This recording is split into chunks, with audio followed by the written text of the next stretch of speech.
My husband and I, both in our early 30s, have been together for over a decade and made the decision to not have kids. I like kids, I have nieces and nephews, we just don't want them for our own reasons. He had a vasectomy, which only a few people know about. Our families are aware we don't want kids, as they've asked this before during different major life events, our wedding for instance. We recently bought a 3-bedroom home with a nice yard in a nice area. Excited to show our new home to family and friends, major upgrade to our previous home, we hosted a housewarming. During the party, one of my sibling-in-laws, Alex, made a few indirect comments about all this space. And kids would love it in our house, etc. Eventually they asked point blank when we were having kids. I made a light-hearted joke about it, which is my go-to for this question. Oh, well, I like sushi too much to have to give it up for a pregnancy. Plus not drinking for pregnancy and breastfeeding? No thanks. I tried to make it very light-hearted and laugh it off. Most people just laughed along. That seemed to anger Alex, and I was told children are a joy, and a good mother puts her kids before everything else.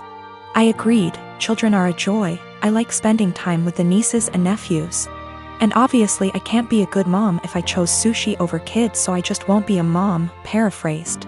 Still trying to brush it off in a gentle way, because I'm not trying to start a fight by telling them to stop asking in front of everyone, because I know my tone will be seen as rude and abrasive. We move on. But Alex is still annoyed and making little comments in their group about how flippant I am about it and how when it finally happens, then I'll understand. My husband heard this and jokingly said, well, if she gets pregnant, that'll be a problem for the divorce lawyers. That seemed to piss them off more, but they stopped. With holidays coming up, we have not been invited to Alex's usual Halloween bonfire. When husband spoke to his parents, they told him Alex was annoyed we were so careless and callous about our child-free status and to say what we did, and they realized we had taken permanent steps to ensure we never had kids. That we know they had to do if to have kids, etc. And we are AHs to just not care. I feel bad because they did do if and lots of fertility treatments to have their kids. And even then they still had a few miscarriages. I can't imagine wanting kids and struggling to have them and then deal with miscarriages. But at the same time, I'm so tired of justifying living my life how I want. I feel terrible my joke was taken the way it was and that I hurt my IELTS. I truly never meant for that to happen. After the bonfire this weekend, we will be reaching out to have a heart-to-heart, if they'll accept it. Either way, I'll be apologizing for hurting their feelings, let them know I love their kids and them. But I will also be firmly putting down any further attempts to discuss our child-free status, if the conversation is about changing our minds. I have not told them our reasons for being child-free, so I think perhaps if they are willing to listen, I'll explain them and hopefully the conversation can be constructive. In the past month, my older brother's fiancée left him. This meant he lost his house because the home they lived in was in her name. He lost his vehicle because what he was driving was her old car. He also lost his job because he was so focused on his breakup that he was constantly making mistakes. He moved in with our parents, who live about 5 minutes away from my husband and I. I do have a lot of sympathy for him. He literally has nothing, no home, no car, no job, no relationship. The problem is, this is third time this has happened to him. That's right, he has had 3 fiancées leave him now, and every time he winds up losing everything. He has had 2 cars impounded because he gets so upset over his breakups he loses his job and can't make payments on his vehicles. My parents and I have bailed him out of these situations every time. I even paid off his back payments on his car, paid for his dog's vet bills, and paid some of his rent before. My parents and I have literally spent thousands of dollars trying to help him. Each of the past 2 times he winds up moving back in with my parents, who are in their late 60s. While we pay for everything for him, whenever he goes through a breakup he becomes a total jerk. He spends every weekend with his friends out camping or vacationing. How he pays for it I have no idea. After the second fiancé he took a trip to Fiji with his friends but couldn't afford to pay his rent. He mostly ignores me unless he needs money, which, during this breakup I am refusing to help him out at all. The worst part is he treats my parents like garbage. If they ask him questions like, "Have you been looking for a job?" he will yell at them. He has no problem eating the food they provide for him and living in their house rent and utility free. and driving my mom's brand new car, which she got because he totaled her last car, but makes them absolutely miserable. My mom told me he will yell at them, call her stupid, trashes their house, sleeps all day, and leaves the care of his dog up to them. Every time I see my mom lately, it's obvious that she's been crying. The most recent event took place on Sunday. In an attempt to get him out of the house for a while, I offered to take him out in our boat. He seemed super excited about it, and when he's excited he can actually be a lot of fun to be around. He tells me he's hanging out with friends but will be back in town Sunday afternoon. Sunday afternoon rolls around and he's nowhere to be seen. I get a text around 6 p.m. that he's decided to go to a local tourist destination with all his friends. They are going to tube down a river. I'm bummed because I was honestly looking forward to it, and because my brother has once again chosen his friends over his family. But it's whatever, I honestly don't rely on him for anything, so it's not that big of a deal. But then I find out he's driving my mom's car and she has to be in her office early Monday morning. Then the peaceful protests in our town turn into full-on riots and my brother is still not home. At this point he can't get home because they've blocked off access to our town, so he just stays with his friends, and I wind up taking my mom to work. My dad tries to talk to my brother on Monday about how irresponsible he was, and my brother just yells at him, and then locks himself in my parents' basement for the rest of the day. My parents are miserable.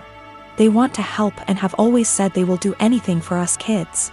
But they are just enabling my brother every time they bail him out. My dad has major health problems that are being exacerbated by the stress my brother is causing. My mom has a history of severe depression that I see her slipping back into the longer my brother is with them. I'm really close to my parents and they are usually very fun people. The longer my brother stays with them, I am seeing them become depressed, short-tempered, and miserable. I tried telling them to kick him out. One of his friends would surely take him in. But they insist that they don't want to leave him homeless. I can't convince them to kick them out, but is there anything else I can say or do that might get my brother to get his head out his ass and get a job? How can I get my brother to see his behavior towards my parents is unacceptable? It just sucks. I used to really look up to my older brother because he is outgoing and funny and the sort of person everyone just gravitates towards. Now I'm just pissed at him for how he treats my parents and simultaneously scared for his mental health, because he clearly has a lot of problems. My fiancé and I moved in together shortly before we got engaged. Before we did, we discussed how we'd split the housework and bills. 50/50 down the middle with some wiggle room for when the other needs help. When we moved, it was into her parents' 2-story garage that they converted into basically an apartment. They offered a low rent, $700 total, and pitch in for the electric and internet so we could save money for our own place and wedding. My fiancé earns more than me and that's cool, I'm proud of her. Before we moved in together, it always seemed like she was living paycheck to paycheck, and I chalked it up to the apartment she had prior having insane high rent. She stuck to the 50/50 arrangement at first concerning bills, but she missed often and I had to remind her about it. Post-engagement, she's back to living paycheck to paycheck, either missing or very late with her part of the rent monthly. The 2 utilities we pay, groceries, late with her car payment. Her parents have talked to me multiple times about rent and I've covered her missing portion to get us caught up. And then try talking to her. It always turns into her saying we should just move if her parents are going to hound us. I told her we're lucky it's her parents because anywhere else would have kicked our asses out. On top of that, I pay my own bills, do about 65% housework, arrange and pay for most of our dates and vacations. Gifts for her, pay most towards our pets. I've suggested a financial coach, but what kicks me is whenever we're around others. She boasts about being the breadwinner since she earns more. Goes on about the stresses of being the main source of income, all the hours she has to work to pay all our bills. I was letting it slide until few days ago we were at a get-together. She and her sister started up again about her being the breadwinner. Her sister said something to the effect of her ex-boyfriend had a hard time being with someone who earned more, and my fiancé went, "Good thing OP doesn't mind me bringing home the pay." I told her just because she earns more doesn't make her the breadwinner when she blows it all on herself and I'm paying most the bills. She's embarrassed now and keeps saying I made her look bad and got her in trouble with her parents, because they want to see what she spends her money on each month, but I don't think I did anything wrong. Last night I was ready to just postpone the engagement. As of this morning, after a lot of talking and things coming to light, we are broken up. She insisted we could afford her purchases based off our total incomes. Her parents were under the impression she was also paying off my student loans, my car, my phone, and paying for our vacations. She didn't get evicted from her last apartment, but she was late with her rent often enough that they weren't going to renew her lease. So she didn't suggest us moving to a bigger apartment at her building. Biggest nope, I'm out. The monthly take-home amount she told me was what she earned before wage garnishment kicked in addition to mass debt. She's been doing some online stuff to make up for the money she loses due to that. I got the ring back. I am 45 male and have a step kid, 15 female, with my wife. I can say that me and her parents' house are very different. I don't think that she shows any patience with them, and I don't like that. For some reason that I do not know, whenever she wants to punish her, she will make it seem like she is going out to do something or save the punishment for when she leaves for work, so it's my responsibility to punish her. I really don't like the idea of punishing kids that aren't mine. Don't get me wrong, I've been in her life since she was 4 and I love her to death. But it doesn't change the fact that they aren't my kids, and it seems like a major out of bounds thing to do. Again, I'm really not comfortable with doing that. She is a good kid and is really responsible, but I feel like my wife's parenting has made her feel like she has to be perfect, or else she will get punished. I've never actually punished her. Like I said, she's a really good kid, and no circumstances did I ever see that a punishment was necessary. For some context, my wife's punishment is taking away all of her belongings. I mean everything, like she'll close all apps on her phone, can't watch TV, can't go out after school, can't call friends. And all this because she got a C on a test, she put an assignment in late, etc. I really hate this. Being so hard on her isn't reasonable. She rarely ever does anything wrong.